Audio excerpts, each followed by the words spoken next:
ikaw ba? Wala na silang tiwala sa'yo. Sige, bahala ka dyan. Ayaw na talaga maniwala. Ayos ka. Face ka. Ay.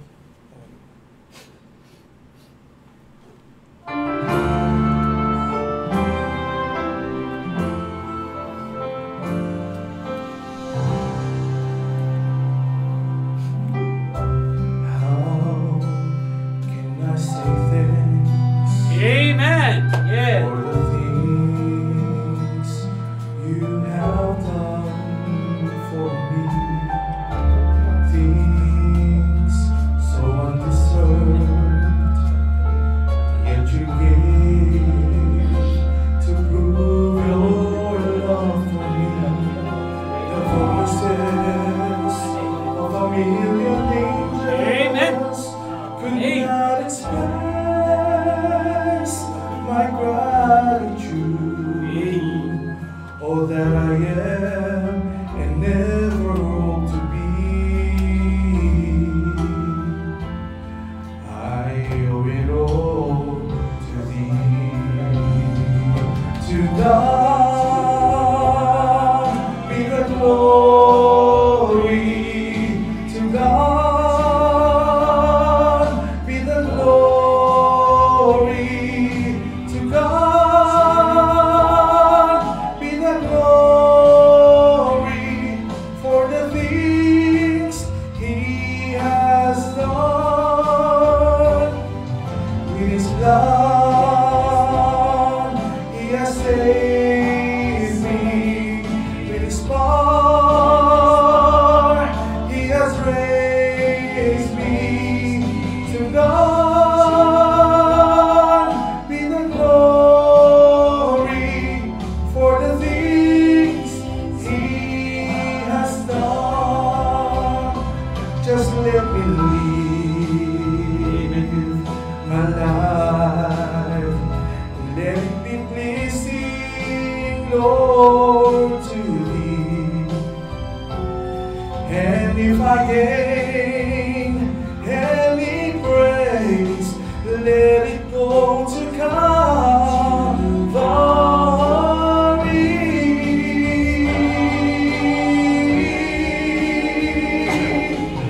With His blood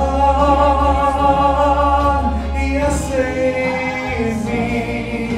With His power He has raised me.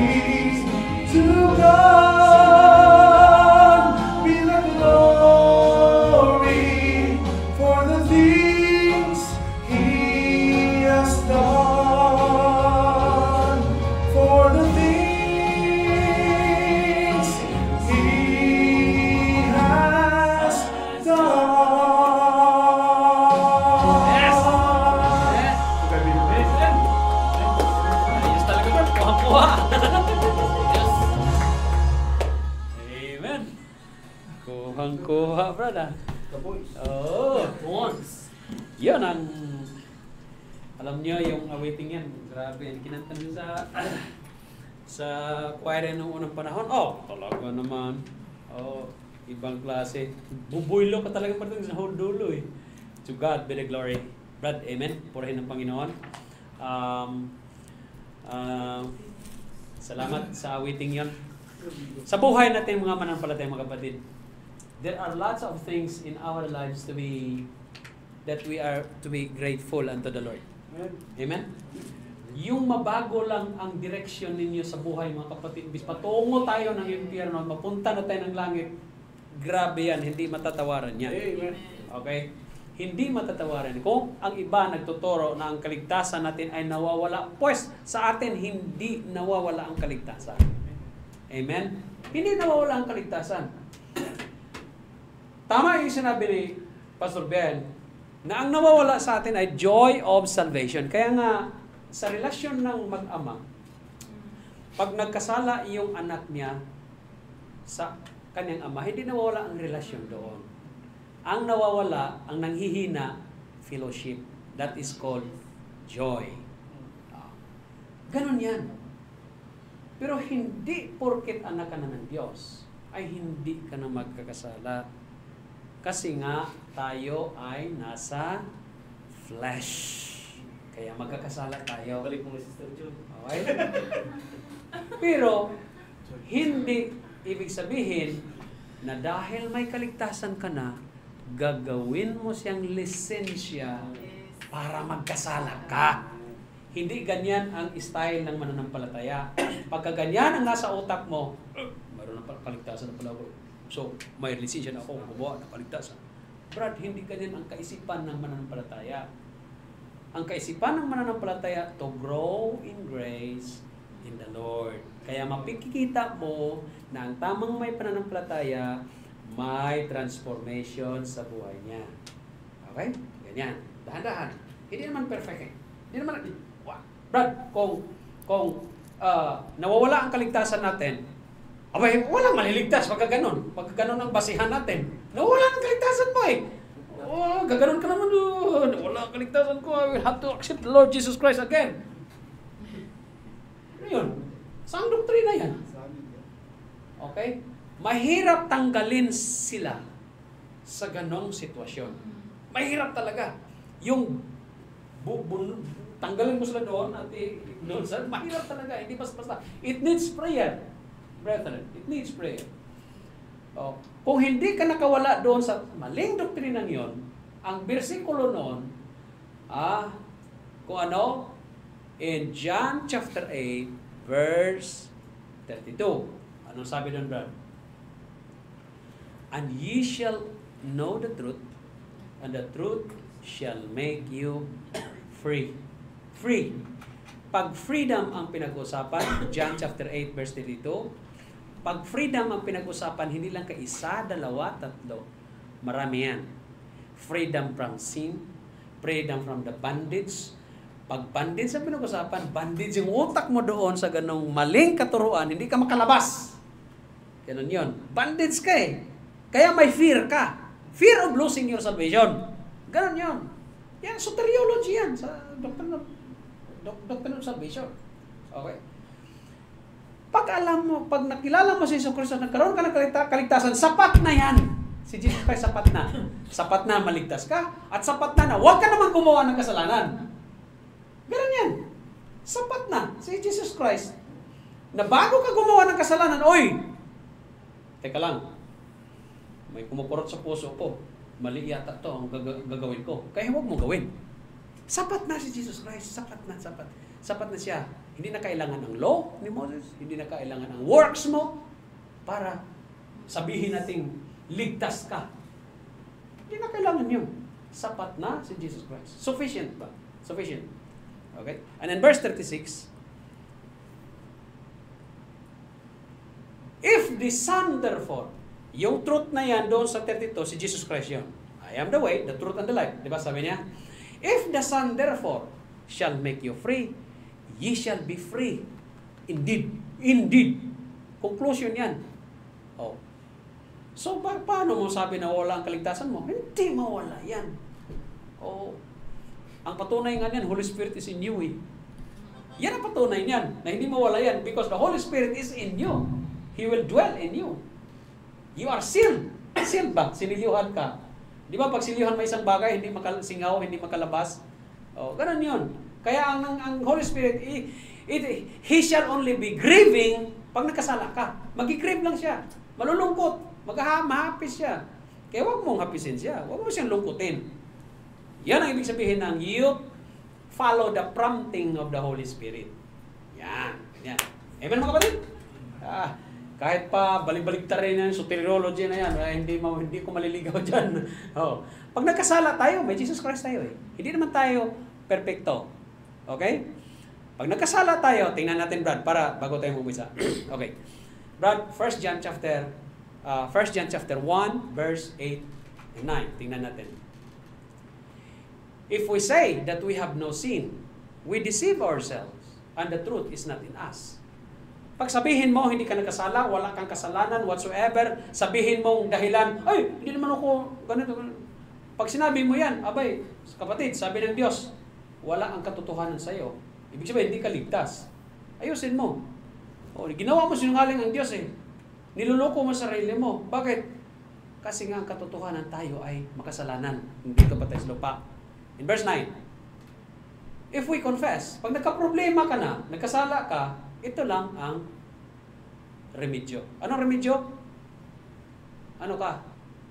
If we confess our sins, humingi ka ng kapatawaran sa kasalanan mo. Pero hindi nangungulugan na humingi ka ng kapatawaran sa kasalanan mo, wala ng hustisya. May hustisya dyan. He is faithful. Tapat ka naman napatawarin ng Diyos pero just din siya. Ibig sabihin, pag just, abay dadaan ka ngayon sa paghuhukom ng Diyos. Gawin mo raw na magkasala ka na magkasala. Di ba may pagpapalo ang mangyayari sa iyo? Saan mababasa? Bukay Bibros. Tama. So, He will forgive our sins and cleanse us from all our unrighteousness. Now, 10. Wala nang 10 yan, brad. Tingnan mo. Meron 10. If we say that we have not sinned, we make Him a liar. Ginawa natin sinungaling ng Diyos, and His word is not in us. In verse 11, wala, sigurado wala nang 11 yan. 1 John chapter 2, verse 1. 1 John chapter 2, verse 1. Tama yun, Brad. Continue lang. Pag nagka-problema ka, 1 John chapter 2, verse 1. Pag nagkasala ka na talaga, huwag kang mag-alala. Bakit? May Jesus Christ tayo. Ano sabi dyan? My little children, these things I write unto you that ye sin not. Huwag kang magkasala. Okay?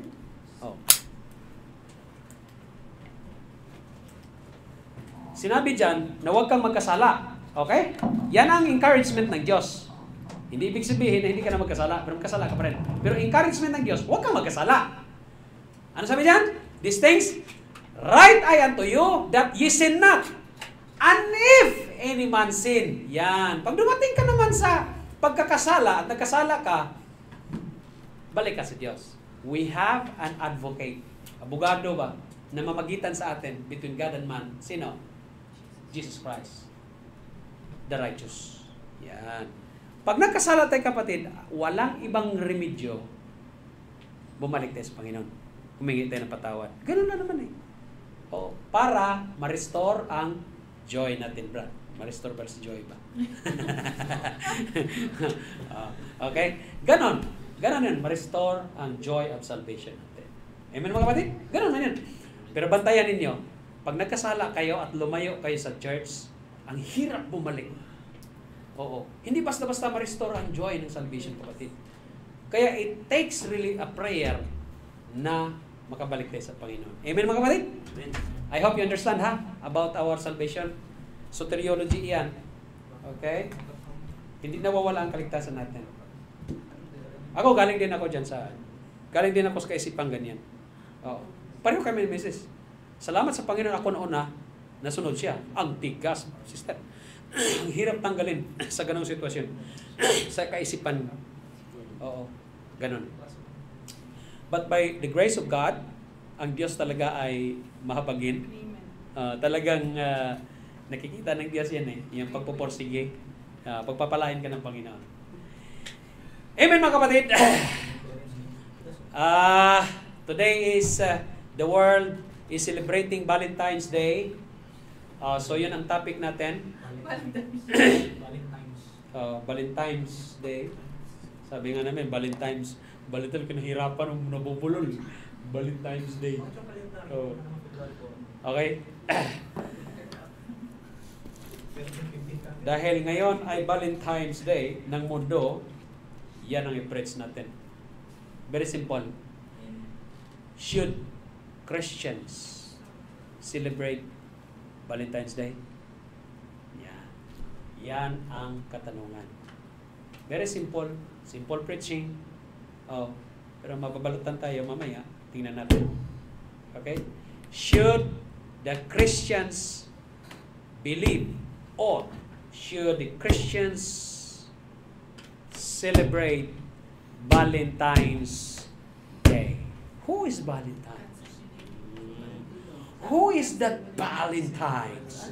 Pastor, Valentine's is a priest called Saint Valentine's. That is a legend. Legend means urban legend ba? Story ba? It is a public debate as to When is the origin of the Valentines? How it is originated as a pagan ritual. Kung mayroong Saturnalia during December 25, mayroon din namang Lupercalia during February 15. Oh. Ginanon lang konti, pak! Oh. Para hindi mahalata na Lupercalia ang ating ginawa. Gawin nating 14. Oh, parang ganun ba? Oh. Ganun yan. If you are going to make a research about Valentine's Day, you are going to encounter all these things. Pagka inaral mo yun, inaral mo. But the question here, should Christians follow what the world celebrated during this day? Ha? So yan ang topic natin. I will ask you a question. If you're talking about Valentine's, nung hindi pa kayo mananampalataya, pag Valentine's Day ang usapin, ano ang unang pumasok sa utak natin? Araw ng pag-ibig. Yeah, pastor. Ano pag-ibig? Bakit ikaw, pastor? Hindi ka ba umibig? Umibig ka din na. Hayaan niyo na kami na magsilibrar kami ng Valentine's Day. Kasi umibig kami. Oh, talagang Valentine's na talaga ang pag-ibig ninyo nagiging mapusok. Parang ganun ba? Yung pag-ibig ba na kung sa Tagalog pa naglagablab na pag-ibig during Valentine's Day talaga. Kasi binigyan mo ang asawa mo at sinirog mo. Pati yung kabit nila. Binigyan ng binigyan ng tsokolate. Binigyan ng mga matatamis na pagkain. Pati matatamis na binibigyan na salita. Oh, bulaklak. Ayaw mo ganun, di ba? Tama mga kapatid? So, yan ang pag-aralan natin ngayon. Yan ang sentro nating preaching today. Should the Christians believe or should the Christian celebrate Valentine's Day? Let us stand and let us read the Word of God. Brad, open the book of Song of Solomon.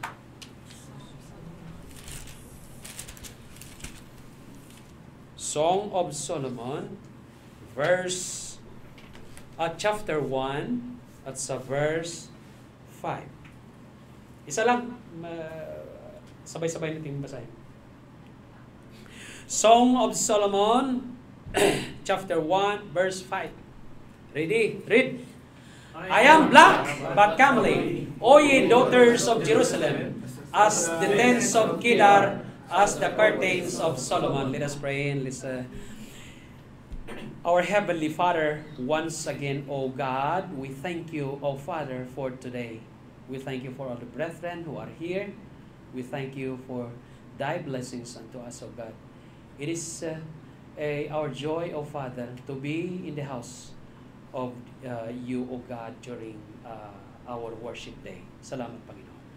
We ask forgiveness, O Lord, for all the sins that we have committed against you. And please cleanse us, O Father, from all our unrighteousness. Today, bless us through thy words. Sanctify us through thy words.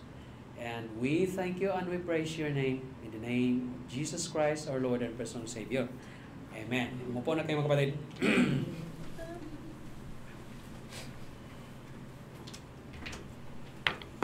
The Song of Solomon. The Song of Solomon, ang sumulat nito ay sa magitan ng salita ng Diyos ay ang ginamit ng Diyos na sumulat nito ay si King Solomon. Kasi Song of Solomon. Pastor, grabe ka naman. Solomon ang aking binanggit eh. Oo, Song of Solomon. Siya na yan. Oo nga naman. Alright. In the book of Solomon, you can never find the Word of God. You cannot find the word God. Yeah. You cannot find the word God in the book of Solomon. Even the word Lord, never. You cannot find in the book of Song of Solomon. Why? That is the question. That is the question. And how that the canonization of the Bible, when there is no word God and no word Lord in the book of Song of Solomon, and also in the book of Esther, why the Jewish scholars, when they canonization meaning the measurement of the scripture, if it is up to the standard meaning if it is historical, tama? If it is inspired, yan. Ang makapagsabi nun, mga Jewish scholars, bakit sila mismo yan? Galing sa kanila ang mga salitaan ng Panginoon. Amen? Why nakarga siya sa canonization? Because the book of Solomon, kapatid, Song of Solomon, is talking about the relationship of the Lord Jesus Christ or God to His church. Yan. Papaliwanag natin. Kung talagang gusto mong masterin ang pag-ibig sa Biblia, gusto mong pag-masterin at aralin yung tinatawag na a kind of love na binigay at itinuro ng Diyos sa mga mananampalataya. Song of Solomon. Yan. Okay? Tingnan natin. Alam niyo, sa hermeneutics ay isa sa mga napag-aralan ko sa hermeneutics. Pag inaral mo ang salita ng Panginoon, hindi lang kayo isang prinsipyo dyan. Maraming prinsipyo kang bantayan dyan. Maraming principles ba? Mayroong tinatawag na doctrinal principle, mayroong narrative principle, mayroong spiritual principle, mayroong lahat na yan, pag pinag-usapan yan, pupunta ka doon sa pinaka-bottom line na what is the application principle of that word? Yan. Ganon yan sa buhay natin. Kasi ang salita ng Panginoon, sinulat yan para matuto tayo. Tama? Sinulat ang salita ng Panginoon para matuto tayo. Ganon man yun. So ano ang mga principle applicable para in order for you na hindi ka maligaw? Yan. Okay? So now, the Song of Solomon, if we are going to study about it, about love of the Lord unto His church, the same as King Solomon, love unto his wife, marami tayong matutunan dito. Lalo ngayon, sa araw ng kagitingan ng kanilang pag-ibig. Talaga naman. Sabihin ba nila, Pastor, hindi ba pwedeng sabihin na namin, Happy Love Day, Happy Love Season, marang ganun ba? Happy Hearts Day. Talaga. Bakit? Sa ibang araw wala kang heart?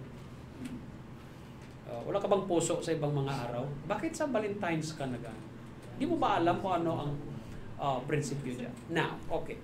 Bago tayo pupunta dyan, I will give you a background of what is Februarata.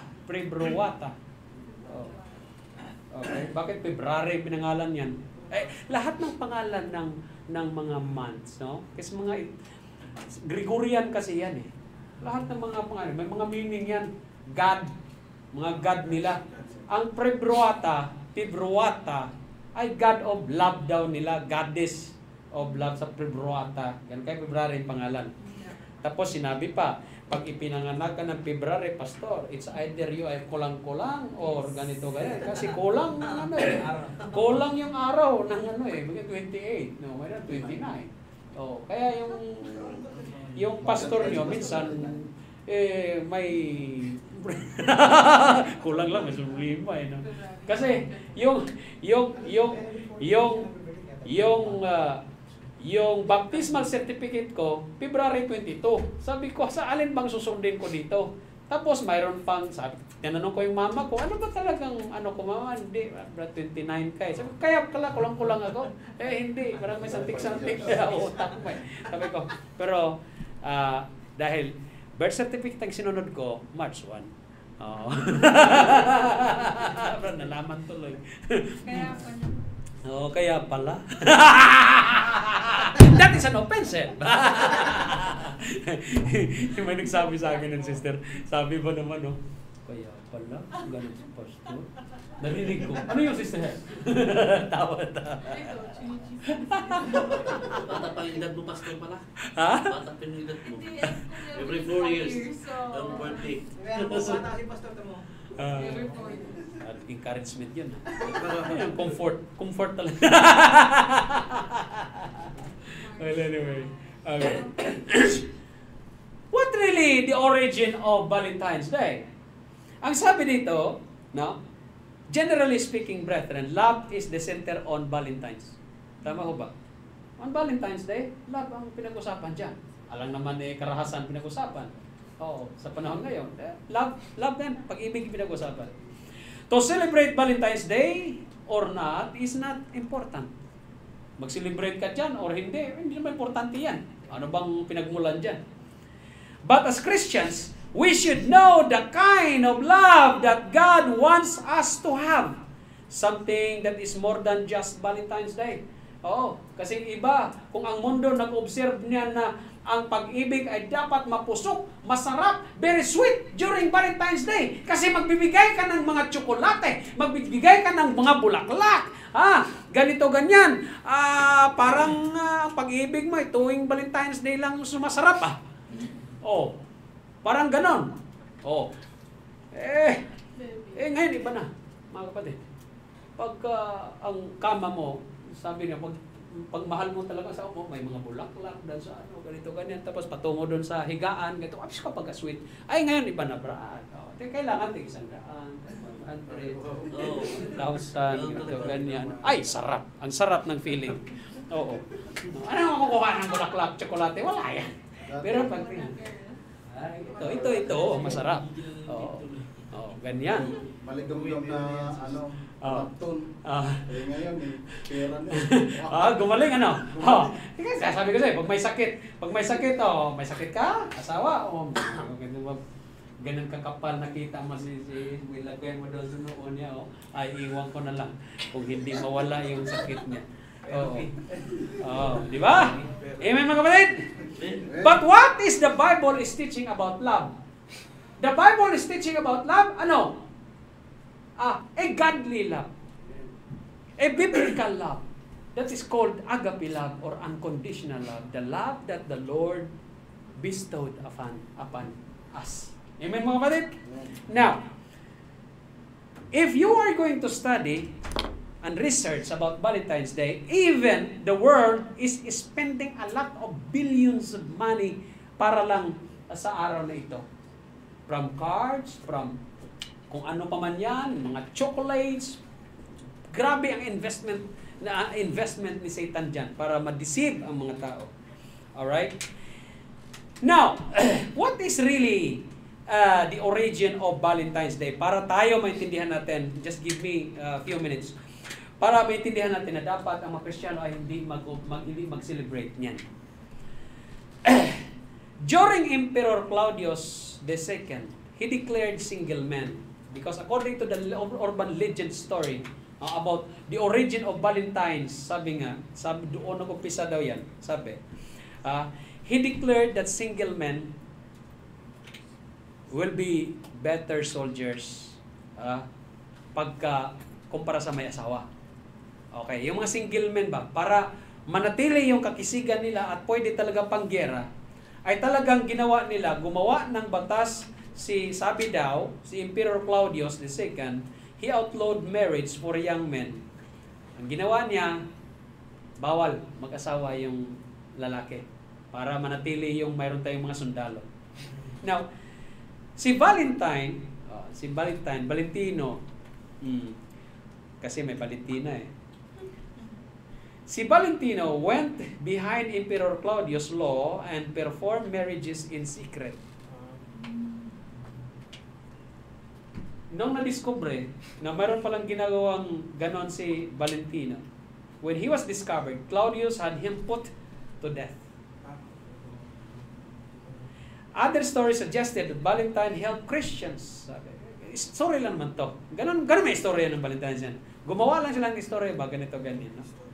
Pero ang katotohanan, festival good yan ni Lupercalia. Festival ni Kulwana ni Lupercalia. Kung may Saturnalia, may Lupercalia.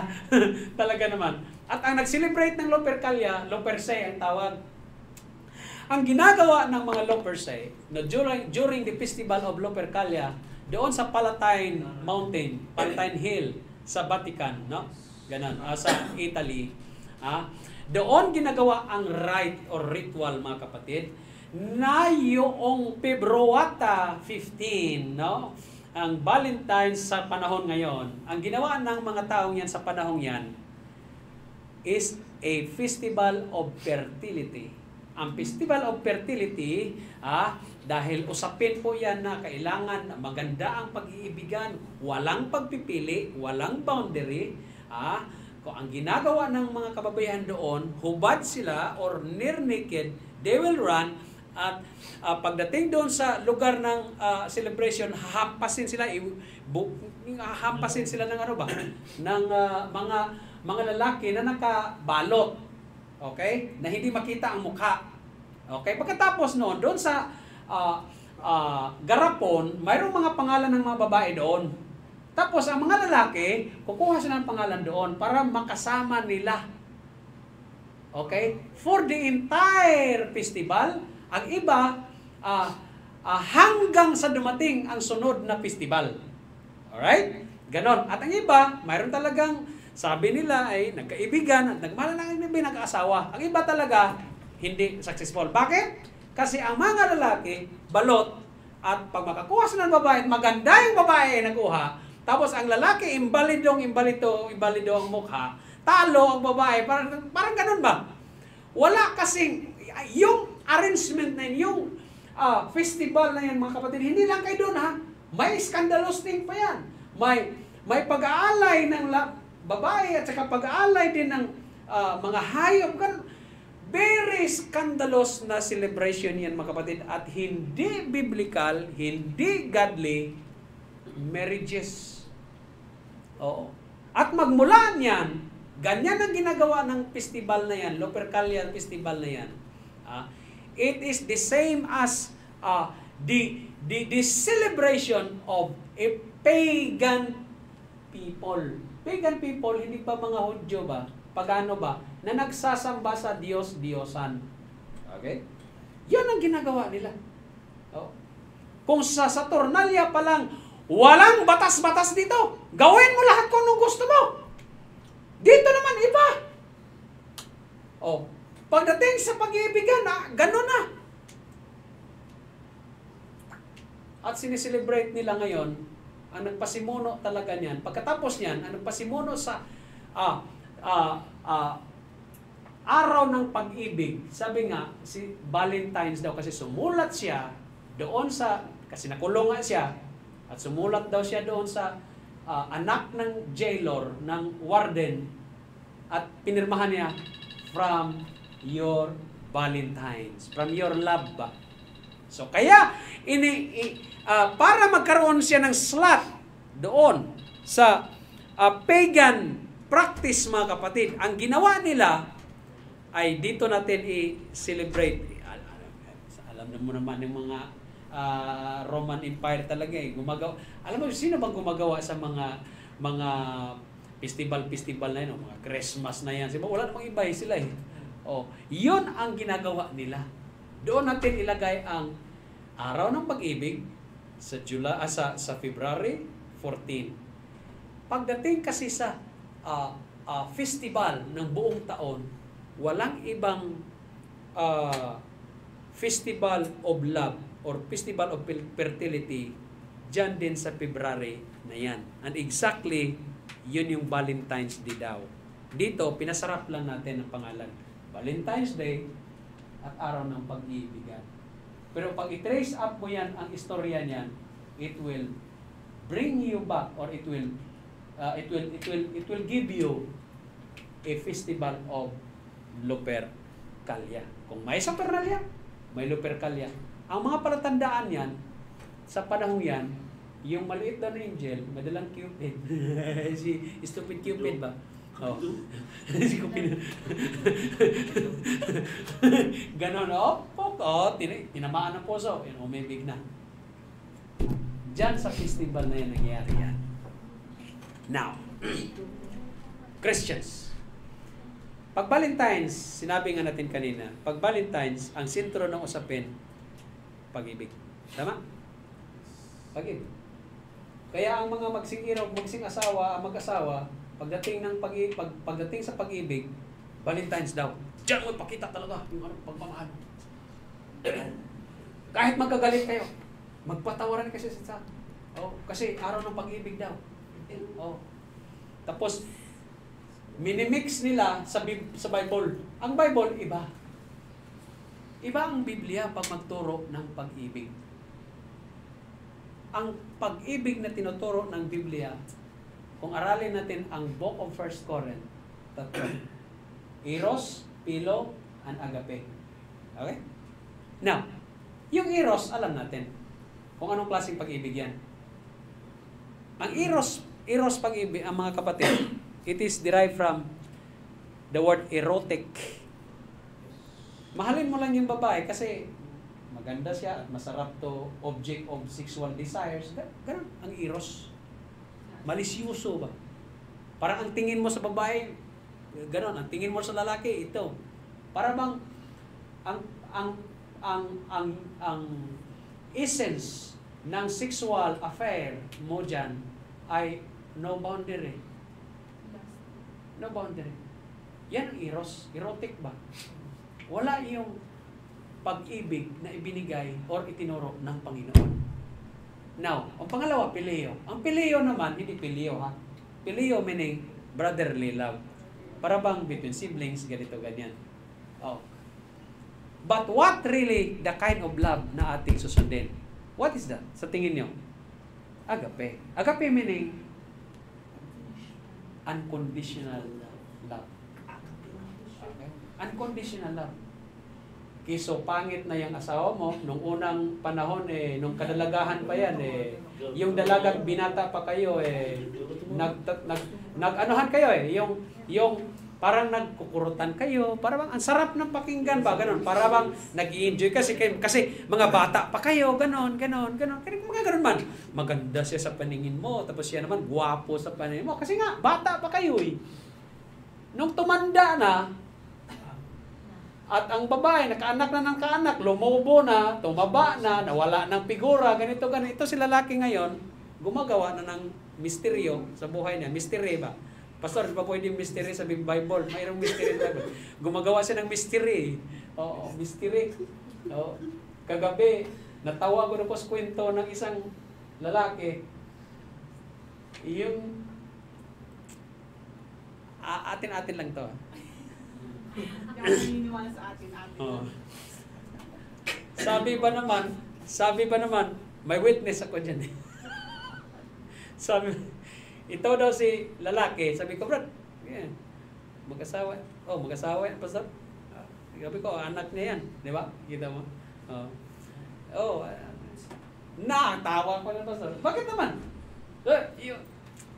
Yung isa, nakita mo isa. Sabi ko, sino dun? Yun duman. Uy, maganda din naman, maputi, ganito, ganyan. Taba nga lang. Pastor, dinala doon sa isang bahay, niligawan niya. Sabi ko, tapos man, bakit ka natawa? Kasi, nung pumasok dyan, ang sabi mo na, Orlan! Sabi ko, nagkaalaman, muntik na magkaalaman kasi, sumigaw yung babae. Tinawag yung pangalan ano yung asawa Sabi ko, buti, nahuli. Tawa na ng tawa. Sabi ko, ganun bang kalakaran dito? So sabi ni Brad, sabi ni Brad nung, ganun bang kalakaran dito? Oo. Mga kapatid, anong klase pag-ibig? Bakit na munting magkaroon? Kasi binigyan ng bulaklak Binigyan ng bulaklak. Oo. Sabi ko, patay. Oo. Dapat malapalos ka. Oo. So natawa na lang ako mga kapatid. Mga kapatid, alam niyo. Sometimes, a man or a woman has no satisfaction. Pagdating kasi sa marriages, minsan, pag makita mo may pagkukulang ang isang tao, minsan hahanapin mo sa ibang tao yan eh. Para mapunuan niya, which is wrong. Yes. Which is wrong. Wrong.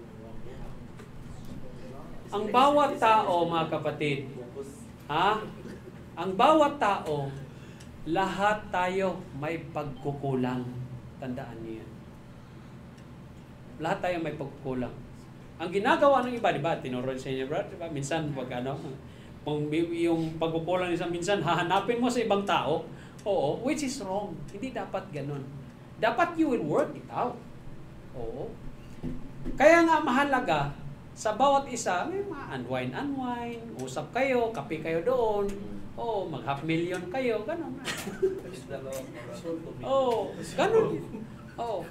Ganon ang ginagawa ng mga mananampalataya. Recreation. Anong tawag din, Brad? Recreation. Recreation. Yan. Creative. Tama. Creative, yes. Kasi mahirap naman talaga minsan ganun eh. Minsan, ang kapares mo magiging, ang bunganga niya, Brad, ibang klaseng amoy, Brad, tapos kaharap mo pa. Tapos siyempre maamoy mo yung bunganga eh, lalo na pag hindi mag-listerine yan. Ganun lang yan. Ang bunganga nating mga matatanda, mga kapatid, hindi katulad ng bunganga ng bata. Di ba ang bata ang maliit? Di ba yung hininga nila, ang sarap amuyin? Tapos lumutakin mo pa yung bata. Kasi nga ang sarap ng mga balat nila. Tayo mga kuringkong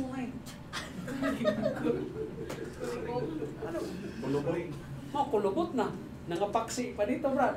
Yung mga natin, yung pag-jogging natin, pambihira, ano nangyari ito sa mukha ng bata? Nangangabakbak naman to. Wala palang nilagay na nung nag-jogging tayo, dapat pala nag-jogging tayo. Sunblock? Dapat pala. Sabi ko, para akong negro eh. Nangabakbak ba? Bihira.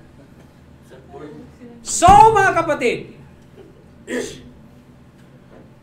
ang pag-ibig na itinuro ng Diyos sa atin, hindi yung itinuro ng mundo. Okay? Ang pag-ibig or pagmamahal na itinuro ng Diyos sa atin, katulad ng pag-ibig na itinuro ng Diyos sa atin, for God so loved the world that He gave His only begotten Son, that whosoever believeth in Him. Ibig sabihin, there's no condition na, ang makarating ng langit ha, okay, dahil ako ang origin ng pag-ibig, ganito ang pag-ibig.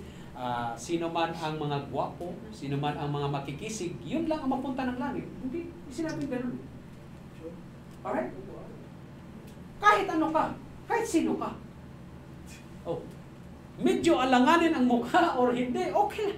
Manampalataya ka sa Panginoon. Yun na naman ang basihan eh. Tama ko ba?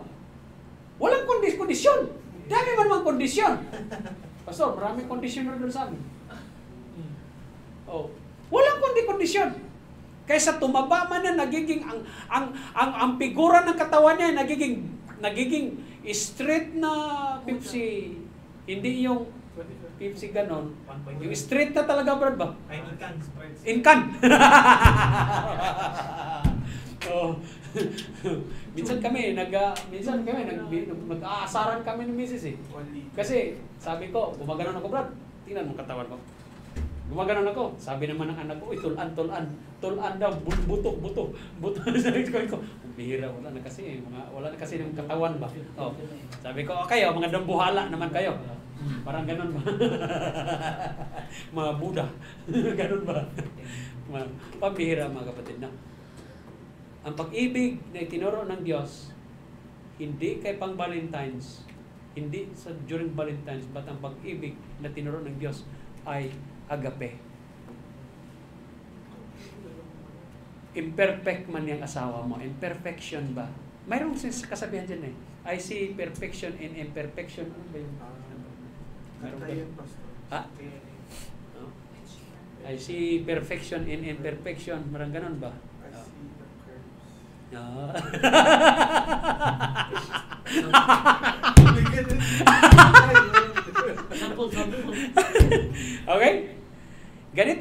pag-ibig ng Diyos sa atin. Okay? Ganito ang itsura ng agape. Ganito ang itsura ng agape, ha? I am black, but comely. Look at King Solomon, how he loved his wife. How he loved the woman. Hindi yung maputi, Brad, ang minahal niya. Black ang minahal niya. I am black. This is how the church, before the church was saved, nung hindi paligtas yan ng mga mananampalataya, he is really black. Why we are black? Sabi dyan, nabibilad nga siya sa araw kasi. Nabibilad siya sa araw. What? Because of works. Because of works. But King Solomon loved him. I'm sorry, loved her. King Solomon loved her. Sabi niya, I am black. The church was black before because of sin. But comely. Comely means when you have humility. When you have humility before the Lord. If you have humility before the Lord, you will be one of the church. You will be one that God loves. King Solomon is a picture of the Lord Jesus Christ. That wife there, that woman there, the daughters of Jerusalem, pictures the church. Okay? Pictures the church. Daughters of Jerusalem. Ngayon, sabi ng babae, I am black, but comely. Sumagot si King Solomon, O ye daughters of Jerusalem, as the tents of Kedar, as the curtain of Solomon. Ganon talastasan nila eh. Hindi yung buong verse dyan si King Solomon nagsalita. Hindi. Nagsalita mo ng babae, and then sumagot si Solomon. In verse 6, Look not upon me. Sumagot ang babae. Because I am black. Brethren, we are not worthy before the Lord because of our sin. Because the Son hath looked upon me. Sabi ng babae. My mother's children, yung mga kapatid niya yan eh, were angry with me. They made me the keeper of the vineyard. Inaalila ba? Bantayan mo doon ng vineyard daw. Huwag kang kumain dito, kami lang dito. Parang ganun. This is how. Oh. And then, but mine own vineyard, sarili ko, have I not kept? Brethren, ang the Lord, ang kaisipan ng babaeng ito, kaisipan ng Diyos yan. Bakit? Ang kaisipan ng Diyos ganito. He is thinking others more than himself. Nakita niyo? Nakita niyo ang talastasan ni King Solomon against sa babae? Pero look at what happened. Look at how King Solomon loved the black. Look at how Jesus Christ loved the church. Kala niyo, hindi na pumasa sa canonization ang Book of Solomon, ang King Solomon, Solomon, ha? Because it pictures the agape love of God unto His children, unto His church. Manawa ninyo? Pastor, ngayon lang namin narinig yun. Ngayon lang namin narinig yan. Song of Solomon, chapter 2, verse 1.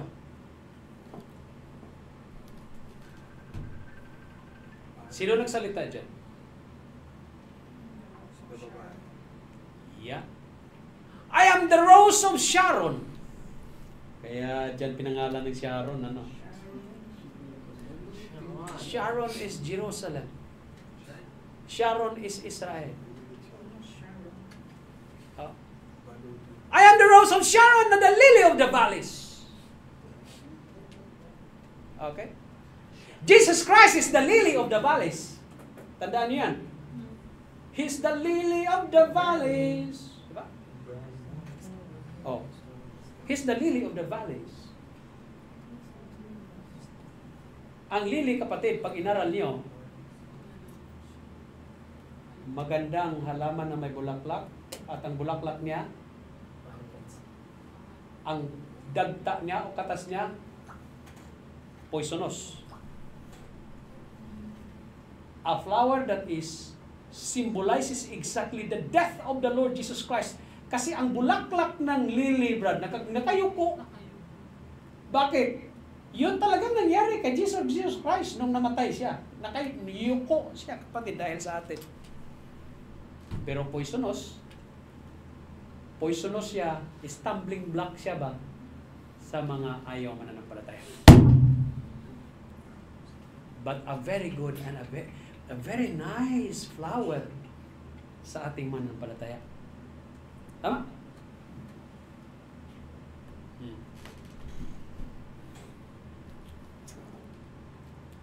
Tapusin na natin.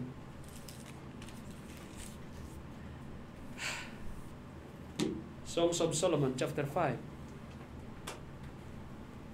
verse 6. Verse 8 pala to 9.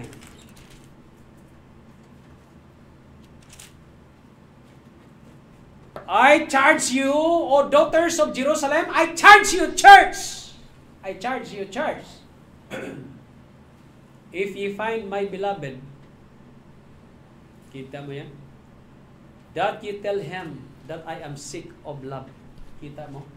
Kapatid, the church must be sick of love unto God. The church must have the love unto God.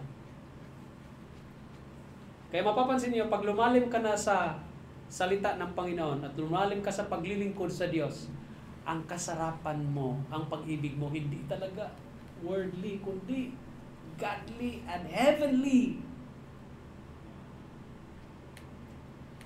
Do not tell me na tumagal ka na sa iyong pananampalataya at makamundo ka pa rin.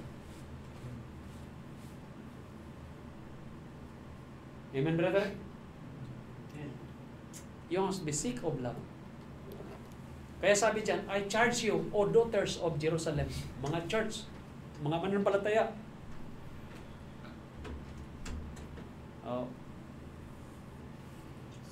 Sumagot ang babae, if you find my beloved, that you tell him, sabihin mo sa kanya, that I am sick of love. Kita mo yung talastasan ng lalaki at babae dyan? Because Songs of Solomon talks about how God or the Lord loved the church. Lastly, Songs of Solomon chapter 7 verse 1. Dito tayo magtapos. Now, sa mga mananampalataya, how beautiful are thy feet with shoes. Alam mo, sa Book of Romans, yung mga beautiful feet, yun yung naglilingkod sa Panginoon. Akala niyo yung mga beautiful feet, yung mga nasa pageant, ang ganda ng mga ganun. Kapatid, ang beautiful feet, how beautiful is the feet of whom that bring good tidings of salvation. So, ibig sabihin, pag beautiful feet ang pinag-usapan doon sa Book of Romans yan, ay yun po yung naglilingkod sa Panginoon, ang nagdadala ng kaluluwa na maligtas siya. Bakit? Ang origin kasi niyan, pag-ibig. Bakit mo dalhin ng tao dito? Because you love him. Gusto mo siyang maligtas. Unconditionally. Pastor, hindi ko dadalhin itong mukhang taong ito. Demonyo ito eh. Dalhin mo. Huwag lang yung Muslim naman. Muslim, given na yan. Baka isumbong pa tayo dyan sa Batha. Mayari tayo dito. Pilipino lang. Oo. Ganon. How beautiful is the feet. Noong naglilingkod sa Panginoon.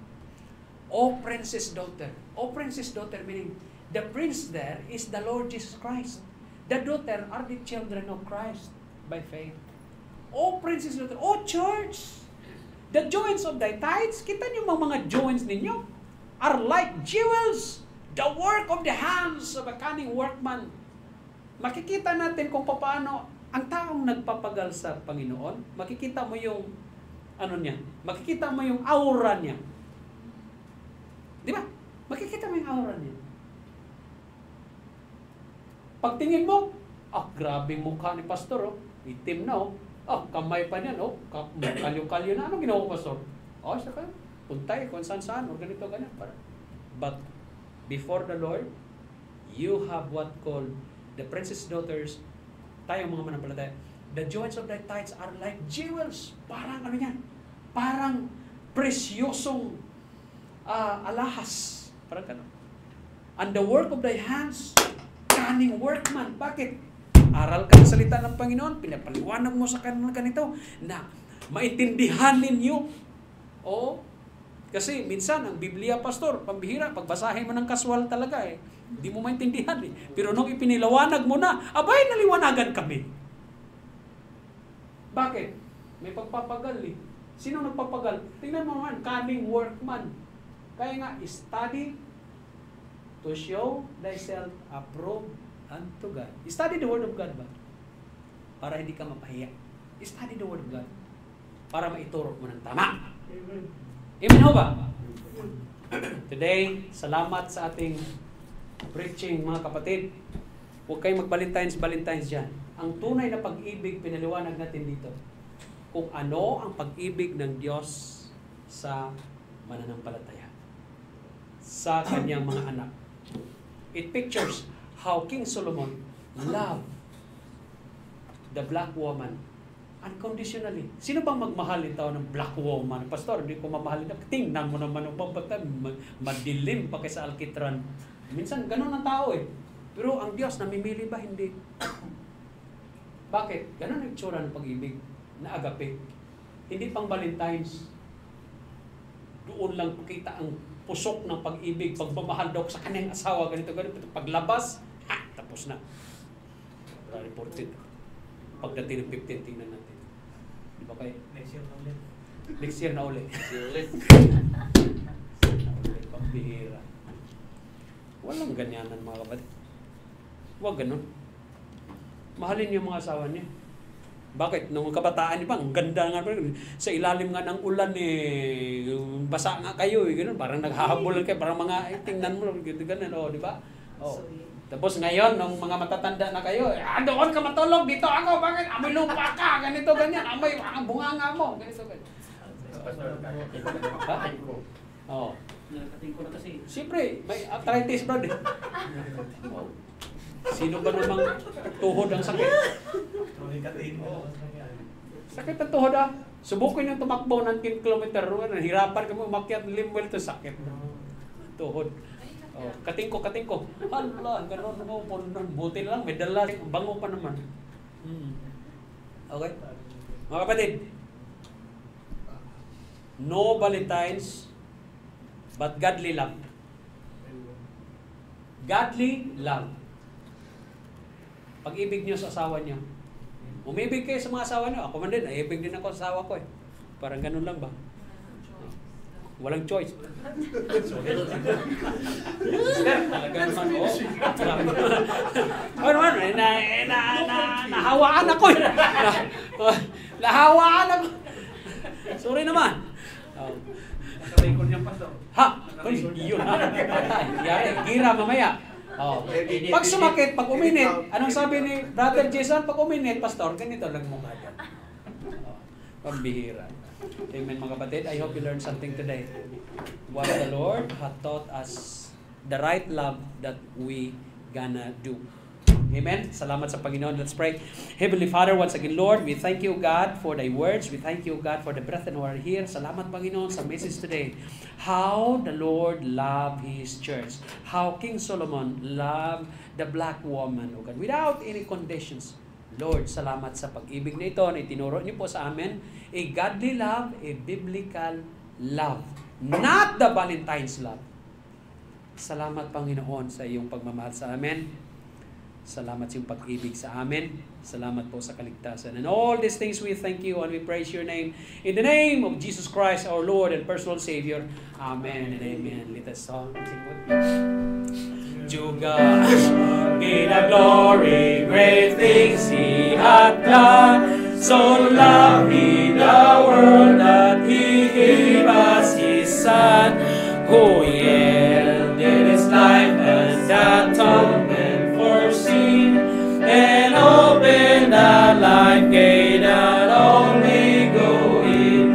Praise the Lord, praise the Lord, let the earth hear His voice. Praise the Lord, let the people rejoice. Oh, come to the Father through Jesus the Son, and give Him the glory, great things He hath done. Amen. Sinong manalangin? At panalangin na rin ang pagkain natin. Brother Edsel, Brad, ka brad. Surprise ka brother. Amen. Okay, let's pray. Thank you, Lord Jesus Christ, for this day. Yes, Lord. Na sinamahan mo kami sa itong araw na i-preach ka at pagsamba ka, Lord. Yes, Lord, thank you din sa mga nag-prepare ng food namin for today, Lord. At sa pagkain namin sa food, Lord, Lord, bigyan mo pa kami ng magandang kalusugan, Lord, at bigyan mo kami ng mahabang buhay, Lord Jesus Christ. Yes. And Lord, sa mga tao din, Lord, na hindi nakapunta dito, Lord, at nasa mga isang bahay, Lord, doon sa Yes. Pilipinas, Lord, sana, Lord, samahan mo din sila, Lord, at ilayo mo po, Lord, sa mga kapahamakan, Lord. Yes. At itong lahat po, Lord, ay hinihingi namin, Lord, sa iyong anak, Lord, Jesus Christ, our Lord. Amen. Amen. Amen. God bless us. Nagkuha mo nga. Talagang perfect na perfect, ha? Amen. Amen.